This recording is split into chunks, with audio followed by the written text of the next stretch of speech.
Welcome to Mindfulness Manufacturing. My name is Trevor Blondeel. Spending 25 years in manufacturing, I discovered the real impact we have on turnover, communication, and the ability to manage change is how we show up. That's the essence of emotional intelligence. In each episode, we bring a guest or message to expand your skills, engage your people, and grow your organization. So let's jump in. It doesn't matter how smart we are if nobody wants to work with us. And I think if we look back in our careers, we can all find moments that perhaps people didn't really want to work with us, even though we had valuable information to share. And I can look in the mirror and actually remember people telling me that, which is part of the reason why we started this podcast, is because I realized I wasn't the only one and that I wanted it to be better. And through this podcast, I've met so many amazing people. Today, I have Karine Leblanc on with me, my friend who helps technical professionals bridge the gap between technical brilliance and humans connecting so they can be happier and more successful. That sounds awesome. Bienvenue, Karine. Comment ça va aujourd'hui? Merci, Trevor. Thank you so much for the warm welcome. Wow, I love your French and I love this accent. So, Karine you and I grew up on provinces just connected to each other. So I'm glad you didn't make me respond too much more in French, because I hit my limitations there. I know better. I know better. You know those Ontarians that think they can speak French, and then I meet someone like you, and it's like, okay, now that's how you do it. But yeah, it's all about the effort, right, Trevor? So I appreciate the effort. That means a lot, actually, that you tried it and you actually worked on your accent. So good job. I appreciate that. Thank you. So such a pleasure. Like, we've connected recently, yet we've both stay in this technical space. You know, we started to learn about emotional intelligence. You're in this space and having this great HVAC industry experience. So how did you become aware that, hey, I want to focus more on this whole self-awareness and emotional intelligence in this manufacturing HVAC space? It happened actually because of a situation that happened with my mentor. So it was kind of a wake-up call, a light bulb moment for me. Mm-hmm.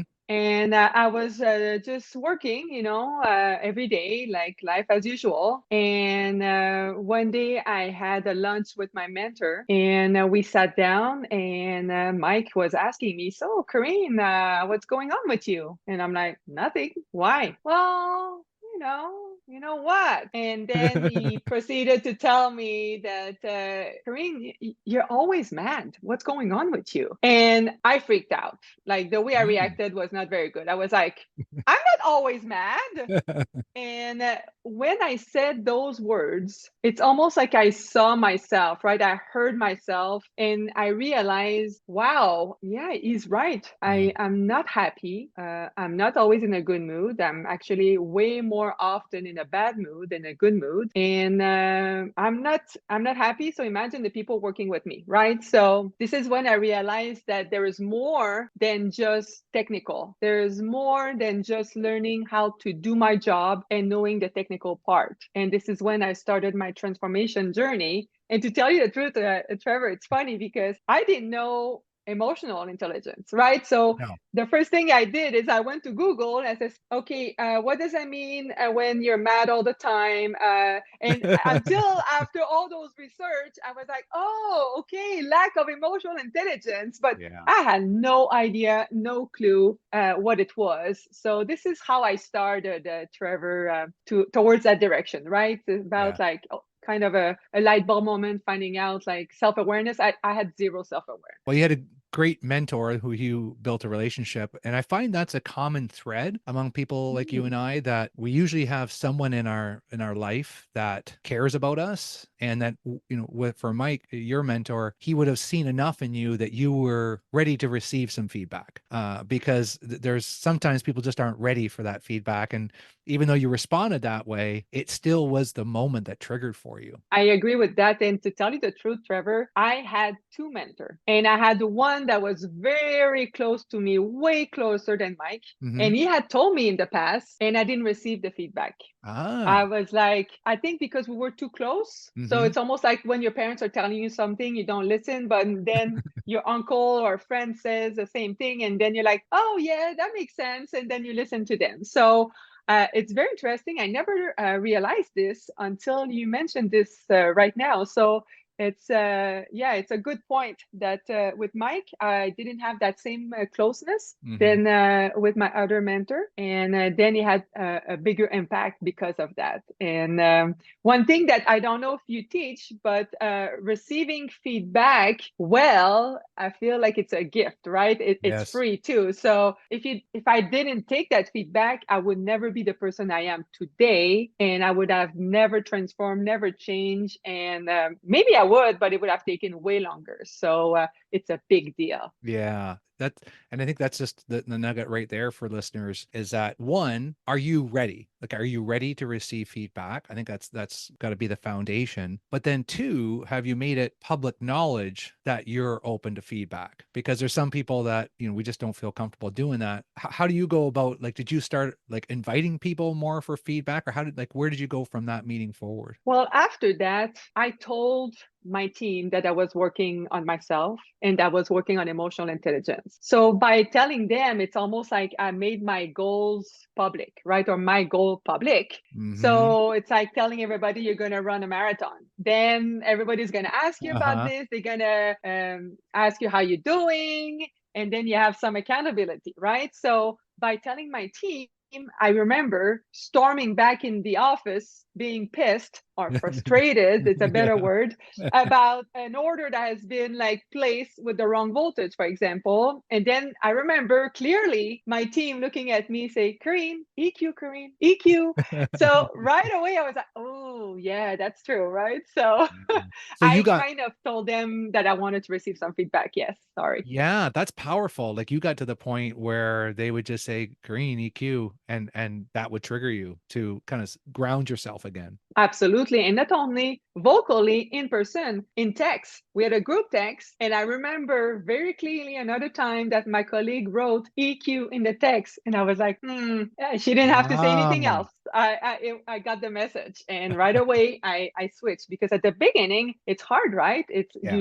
but you forget very quick and your self-awareness is not as developed. So you kind of need those reminder. And once you told them you're working on it, then Mhm. you need to expect it. What kind of transformations did you see as you started working on yourself? How did that trickle down to the rest of your team? Oh, it was so much happier, right? So much happier. I saw a huge difference as far as the teamwork, the collaboration, the communication, because before they were afraid of talking to me because they never knew, are they going to get version 1 or version 2 today, right?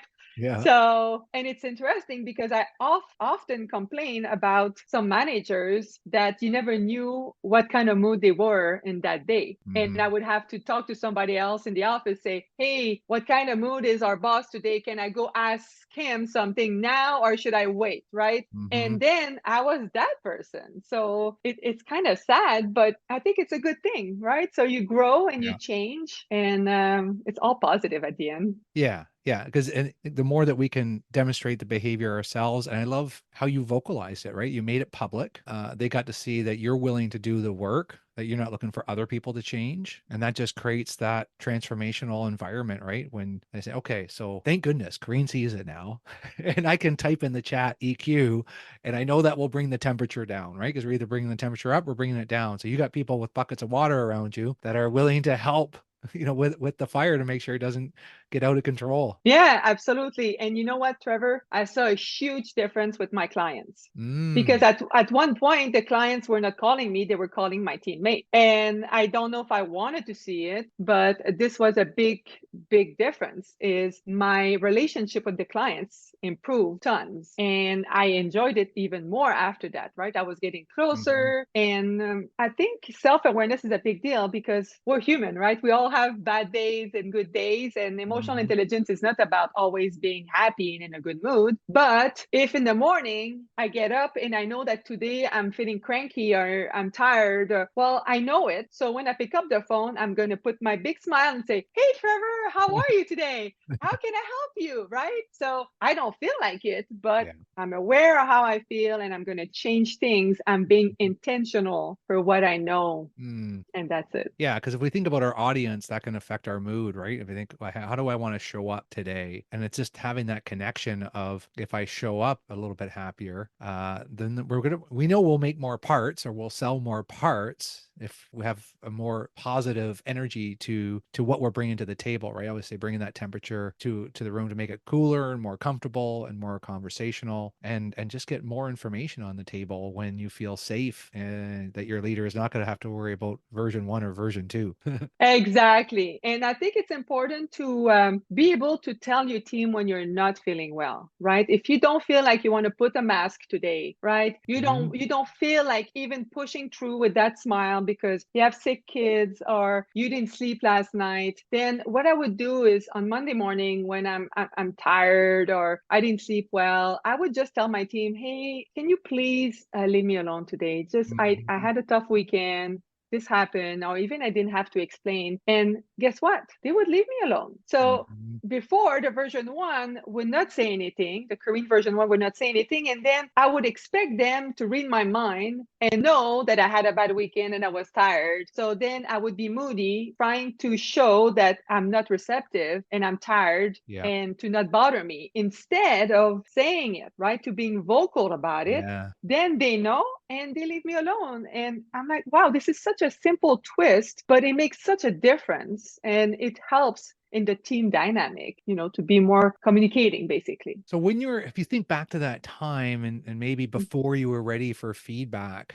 as Brene Brown would talk about, you got to have courage to have vulnerability, and that whole vulnerability of to say that I'm not in a good mood or that maybe how I'm showing up is not helpful for others. When you're in that state and it's trying to break from that point of I'm not ready for the vulnerability, how do you break that? And I'm thinking the reason I'm bringing this up is because I got a couple different scenarios where there's very successful executives, engineers, and they're not totally seeing it. And I don't know if they're ready. So these are some colleagues in different manufacturing situations. And the question that's being asked of me, and maybe you can help, is Mhm. how do we approach that person? Because it doesn't seem like they're ready for feedback. Man, we really need to talk about it. Like, how do you start that conversation? For me, what worked, Trevor, because I believe that this works well when you are the first to show vulnerability. Mm, Okay, so if I approach, my CEO or our CEO, and I'm being vulnerable, then he's not gonna hammer me, right? He's gonna probably feel my vulnerability and want to reach me or feel comfortable since I'm opening up. He doesn't have to do it the first time. yeah. It can be like later, but the more I do it, the better it's going to be. And not only the CEO, for example, but all the managers or the supervisors, if in a meeting I'm being vulnerable, they see it. Then they like, oh, wow, if Karine is vulnerable, that means that maybe I can. It's almost like a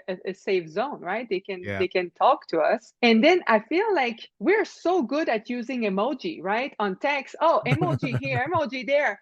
So why can't we do that in person, right? If you would use all those emoji that you use in your text and then put it in real life, wow, it would be a whole different story, right? So Yeah. I'm not sure that our CEO uses emoji, but you get the picture. Yeah. So I feel like if you go first, then it's easier. This is what has worked for me. It doesn't always work. But Yeah. what about you? What do you think, Trevor? What works for you, or what do you think? Well, once you've gone first, and that's definitely a strategy that we use, and that's why I actually got told when I first started doing the keynotes, I got told that I think you got enough stories in there of like negative stories, right? Of like what you got wrong. You could probably go more to the success side, right? Because I think I focused almost too much on like, man, I really created a lot of carnage in my career.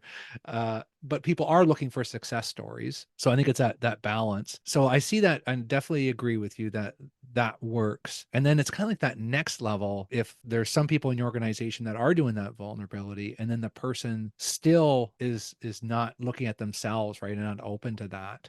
I think the next step I would take is that I'd like to start the sentence with I feel like I'm not connecting with you, or I feel like you're standoffish. No, I don't want to say that. I don't want to say that you're standoffish because now you're accusing accusing that person. I feel like I'm not connecting with you. I feel that is some of my behavior closing you off, like from opening up to me. Like, is there something that I'm doing? Somehow center that focus on how you're showing up to them and not judging them for their behavior. Yeah, I like that, Trevor, because these are all signals. Okay. There are signals that you're feeling. So in my world, in engineering, it's like all guys. Okay. All Mhm. men, mostly men. So I like to tell them, hey, in your car, when you have that light that says check engine, or you have that light that says low pressure tire, what do? Do you just ignore it? Well, if you ignore it, you know what's going to happen, right? So Mhm. in your body, when you get that signal, that feeling that somebody doesn't like you or doesn't look at you differently or has a different tone with you, these are signal.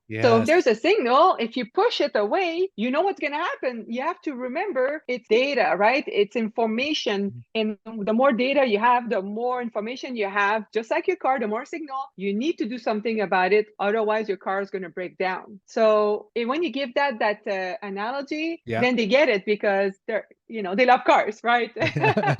We do.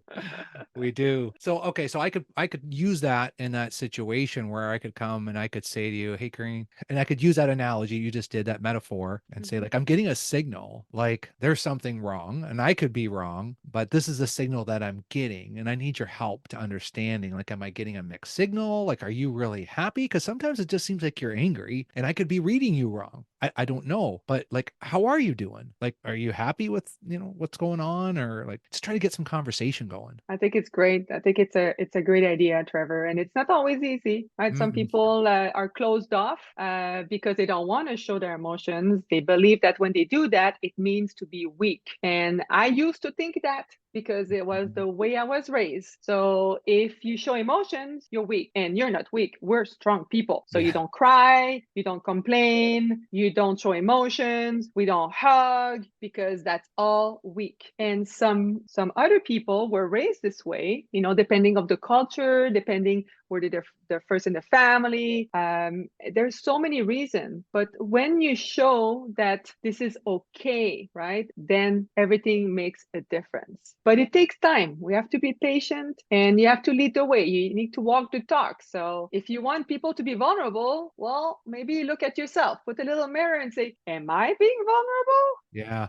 And I wonder if that vulnerability can just become like, hey, I'm struggling to connect with you. Like, Mm. like I'm struggling to just have an open conversation. I don't know. It is a really hard one because every situation has context to it and it's got history in that relationship. But I think if we can But stick to these concepts, because people will ask me and I'm just like, I'm not sure. Like, we're gonna have to try some different approaches.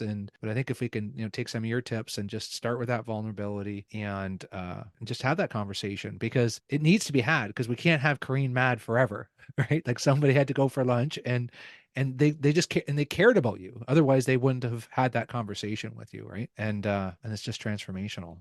Trevor, it's hard to read the label from inside the jar. Ooh, it's hard to read the label from inside the jar. So Yeah, if you're in it, you don't see it. So sometimes they need a different perspective. They need to hear it. You need to have a one-on-one, and then because they're inside, right? The only thing they yeah. see is that it's my department. Don't talk to Mhm. me. But then you have to zoom out and say, hey, we're doing this to sell more equipment, to manufacture more equipment, to improve the quality, to make sure that these units come out of the door on time. We have the same goal. So you need to get out of your jar. So sometimes asking perspective, having somebody else outside to tell you what's going on, about this communication of this person, it's a whole different story. So maybe Mhm. another tip, right, to zoom out a little bit. Yeah. And that probably helps zooming out when other people around you are talking about it. And maybe like it's sometimes is it's when the culture starts going that way and people are being vulnerable and we're talking about, I love the fact that your team had the EQ, right? Because they could use it probably with anybody at that point. And it can be just a signal of, hey, maybe we're getting a little too dramatic over this and we just need to kind of take a break for a minute. I think that kind of gives that whole momentum of just, hey, now we got some momentum. Now, Green started it. Now the EQ starts. And yeah, there's going to be a couple that maybe are struggling to come along and just got to hope that eventually eventually they're going to come along, and combined with some conversations. The beauty of it, Trevor, is it's contagious. So if you're Yes. changing, people are going to see it, they're going to feel it, and they're going to be like, okay, I'm going to start changing. And you can see it because I started working for this company a year and a half ago, and I'm already starting to use words from other managers that they repeat. And I'm like, oh my God, I'm starting to talk like such and such. So we pick on each other. So imagine when you show better emotional intelligence, right? Yeah. So you're more calm and you relax, you check on your tone, you don't respond too quick. All of these, other managers see it, other employees see it, and Yeah. then they open up. Mhm. Most of the time, what I've noticed in private, they will tell you things in private. And Yes. then I'm like, why you didn't mention that in the meeting when we had the meeting? Well, Karine, I'm afraid. I'm afraid of Yeah. speaking up because that person intimidates me, right? So Mhm. this is very, very important. Contagious. It's contagious. The more you do it, and then people are going to start be happier. And when people are happier, what happened, Trevor? We're more productive. Yes, we We want make to more make more parts. money. You got Yeah. it.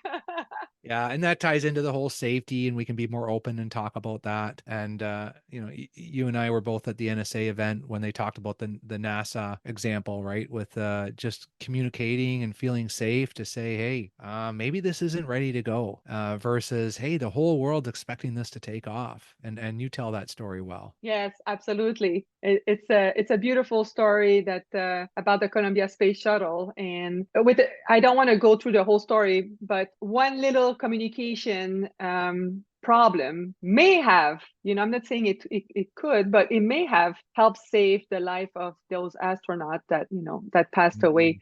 just because of a communication that was not done properly. Yeah. And communication, again, to repeat ourselves, is like when you communicate is you feel safe, you can say it, Mhm. right? And you feel that people are going to take you serious. But if you're not feeling okay and you're not feeling secure, then you're disengaged. If you're disengaged, then who cares, right? Yeah. Yeah. So we'll let your listeners to go watch that video, right? The whole Yes, yeah. story. So we'll leave a link to your website and watch the video. I watched it again this morning. It's fantastic. So on your book, How to Be Human in a Technical World, I know this is a 30-minute podcast, but if you would give a couple tips that you put all your knowledge and your learnings into that book, what are a couple of tips out of that book that you would leave the listeners with?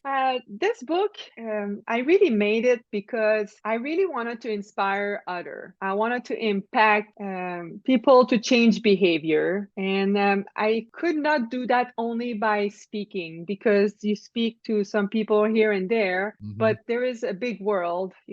And I was wondering, how can I actually have an impact more broadly that can impact more people? And I wanted to tell my story. And the way I wrote it is pretty simple. I gave 6 human skills. I call them the magic six because Nice. I believe that when you have the technical skills and you have the human skills, when you have both, this is where the magic happens. Yes. So I call them the magic skills. And when you develop those skills, I believe that you become more happy, more productive, more successful. Hmm. And I know it because I lived it.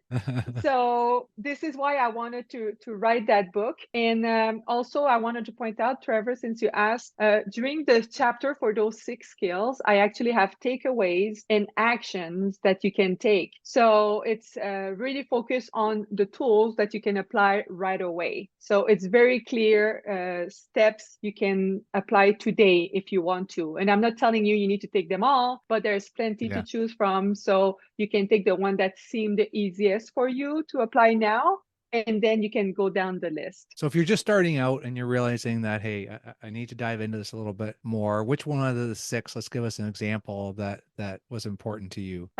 I believe the one that the most important is the self-awareness. So the self-love. I believe that sometimes when you're reactive and you're aggressive, it's Hmm. because there's something internally, a trauma, a lack of Hmm. self-esteem, and then you react, right? when a person just asks you a question and then you're like, why are they reacting this way, right? Or why are they responding? I Yeah. just asked a question, but it's because something happened to you. So really to evaluate yourself, knowing yourself, what are your strengths, what are your weaknesses, do those personality assessment, right? Yeah. I know that people talk about it, oh, it doesn't mean anything, blah, blah, blah, blah, blah, blah.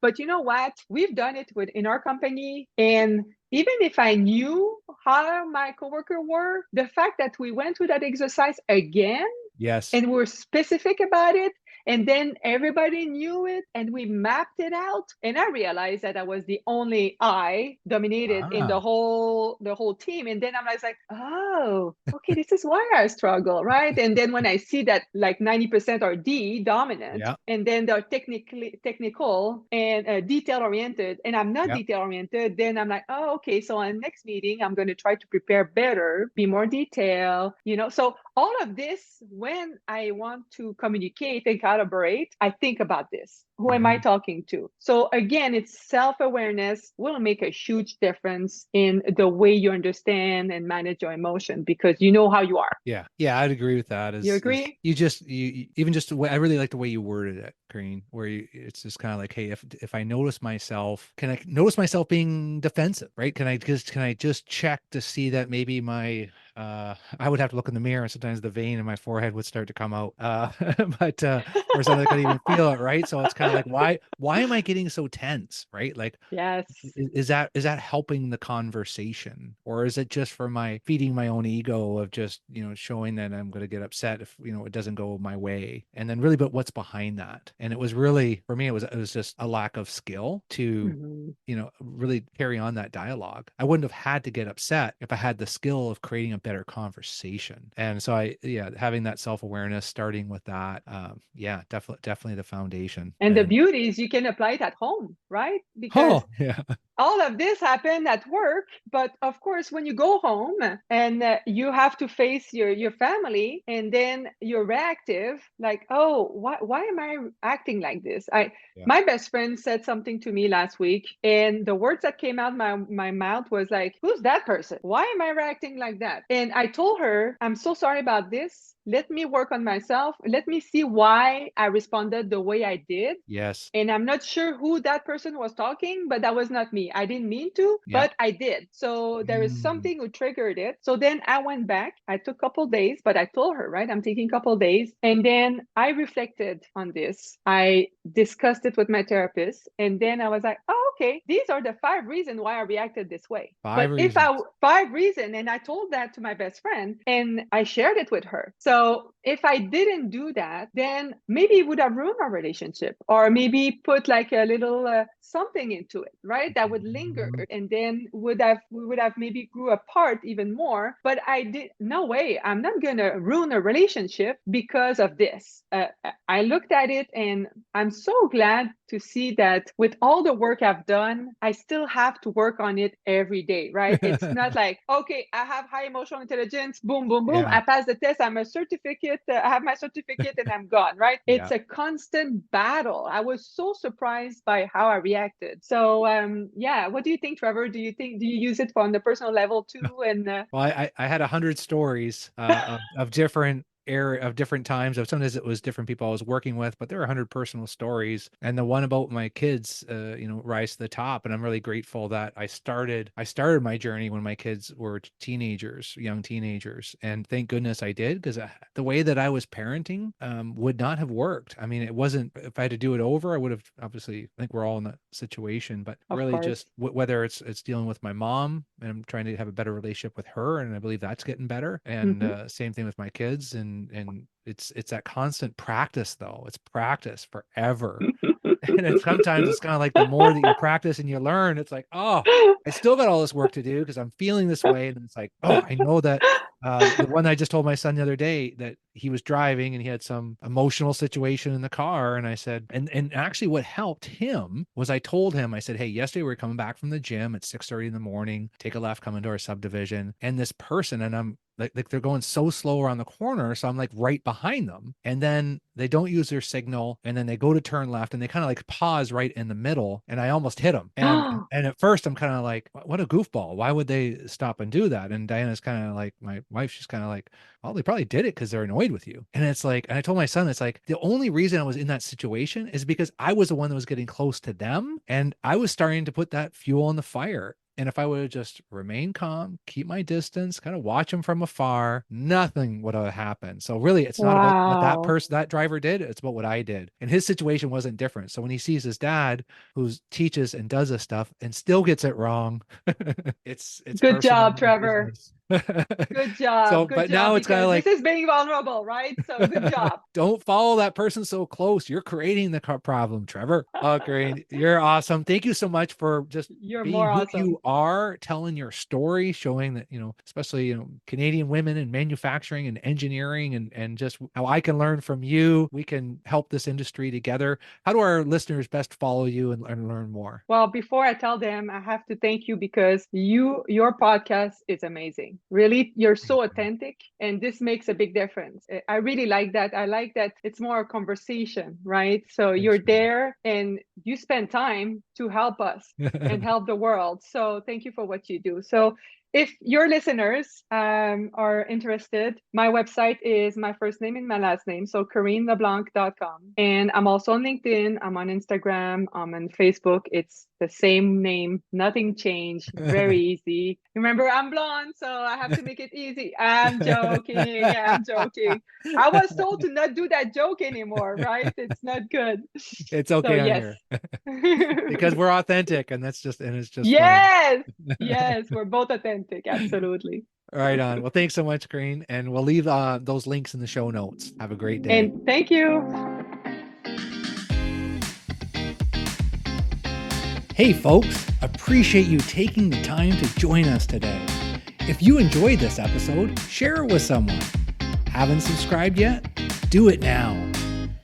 Remember, if you want results, the key is increasing your awareness of how you show up.